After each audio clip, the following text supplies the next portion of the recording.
大家好，我是李灿，今天咱们就聊聊中国这个清零政策。最近因为上海疫情的爆发，我发现中国舆论场这个风向发生了很大的改变啊。就是之前大家其实都是非常坚定支持这个清零政策的，觉得它能让中国成为整个世界的一个安全的孤岛。不管外面这个病毒如何这个肆虐啊，中国永远是安全的。但最近上海疫情爆发之后，大家发现一个很严重的问题，就是现在病毒变种奥密克戎啊，它的传播能力更快更强，所以啊，现在不只是上海有疫情爆发，中国各地好像有遍地开花的感觉吧。不管是像广东啊，或者像我们老家浙江，甚至之前西安也出现过几例。就是一旦一个地方它出现一些病例啊，整个这个防疫机制它就运转起来了。然后说实话，其实对整个日常生活都会造成很大的这个困扰。当然不只是一般日常生活，它其实对经济的很多方面其实已经造成了很大的这个影响。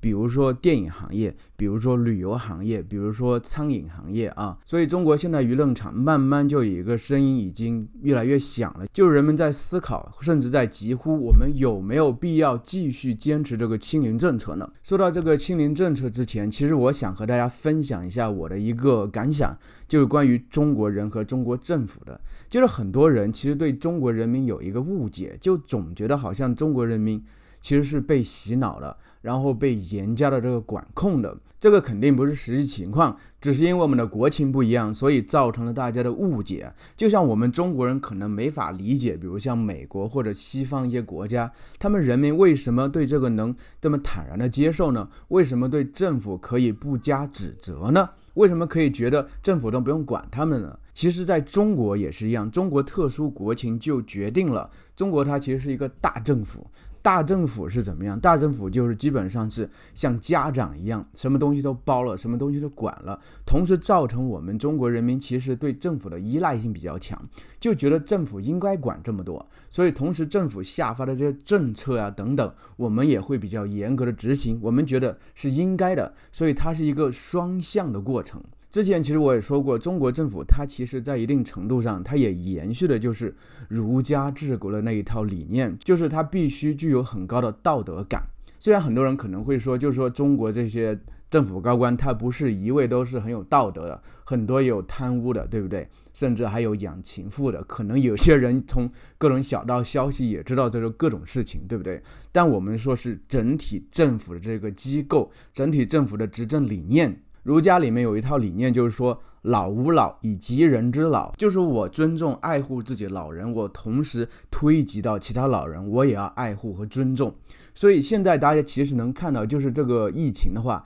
主要是对老人有很大的影响，特别是有基础病的老人很大影响。所以中国要完全放开的话，这些老年人肯定会遭殃。这种事情中国政府是承受不下来的，承受不住的，因为中国人民对中国政府的期待特别高，希望他能做好来，希望他老吾老以及人之老。所以因为这个原因，就能明白我们中国人为什么这么愿意听政府的话，为什么政府让我们做什么我们就愿意做，它的底层逻辑在这块。但是现在似乎事情发生了一定的改变，为什么？就是新冠疫情发生到现在2-3年的过去，19年开始的，我记得我好像都2年没回老家了，就是因为这个疫情的关系，所以它其实对我们整个生活造成了非常大的影响，就是对普通民众也造成了很大的影响。就是现在其实在中国舆论场上虽然也有这个不同的意见，就是两派意见，有些人决定应该放松一些，放宽一些，有些人坚持清零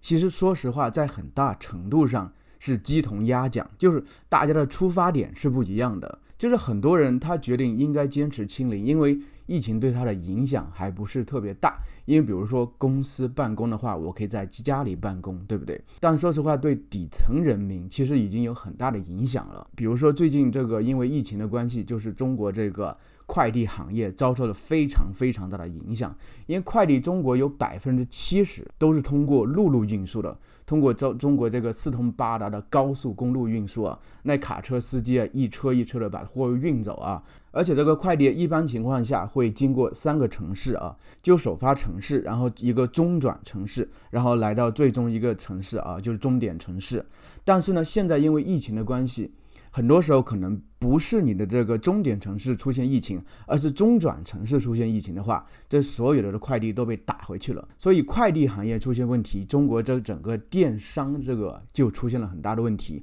因为电商基本是都通过这个快递来送货的嘛，所以很多东西发出去它又退回来。所以中国人民经过这几年啊相对安全相对安稳的这个生活啊，就是觉得中国其实在很大程度上这几年并没有受到很大的影响，因为一开始的时候就是严格的清零，一开始就把武汉给封城了之后啊，我们中国人民其实安享了几年，到现在发现其实因为这个奥密克戎啊，它传播更大更快，我们好像不是那么容易能防住它。你就算把上海封城之后，在别的地方它好像陆陆续续又出来一些，虽然不至于有上海那么严重的程度啊，但是它其实对民生会造成很大的影响。所以底层人民他其实呀，他在本质上是支持这个防疫政策的，支持这个清零政策的。因为大家说实话，可能很多人不是特别认可这个论断，就是觉得中国人很多都被洗脑，但是说实话，中国人确实特别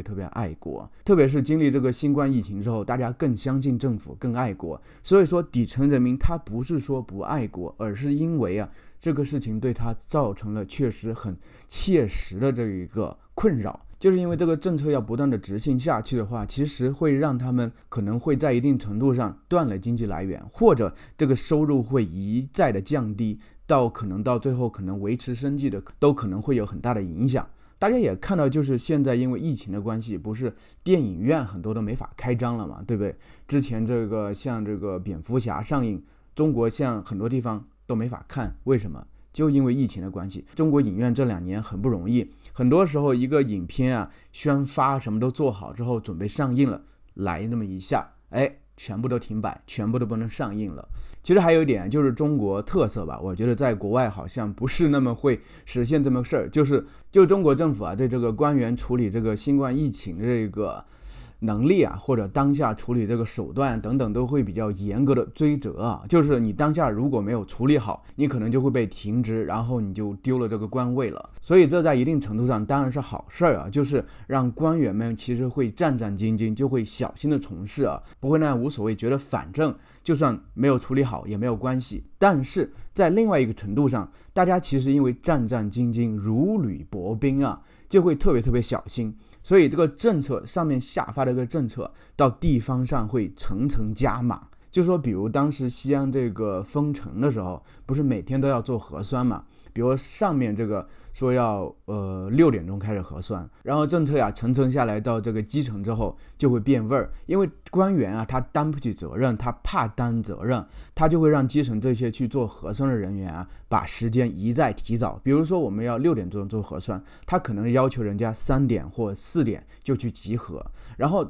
集合之后干什么？就在那等着。然后还有一点就是政策这个东西它永远是具有滞后性的，就很多事情发生之后它制定的政策，然后再去应对再去处理啊，它肯定是有滞后性的。所以问题发生了，大家会有抱怨，会有怨气，觉得都没有做好，怪政府，这都是应该的。但等到政府真正最后落实这些政策的时候，这中间会有很长的这个时间跨度，所以民间啊就是人民这一个怨气可能会积攒起来。所以我觉得面对这个舆论场的这个风向的改变，以及民生的这个慢慢变得艰难困苦啊，我觉得中国政府它肯定会相应做一定的调整，它未必会一直坚持这个清零政策，但是从这个做出决策到最后做出转变，我觉得需要一个比较长久的过程，而且这也能体现中国政府的这个执政智慧吧。